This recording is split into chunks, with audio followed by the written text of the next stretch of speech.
Mr. Marcos, It's the time of Senator Can I have my 1 Yes. minute? Yes. O pati yun, nanakawin mo pa rin.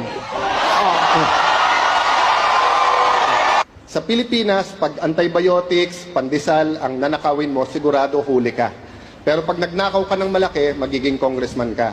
Pag mas malaki ninakaw mo, magiging senador ka. Pag barkada mo si Napoles, syempre si Napoles, i-clear ka, barkada mo siya eh. Di ba? Magiging vice president ka. At pag naging presidente ka, mga kasama mo, kasama na sa corruption.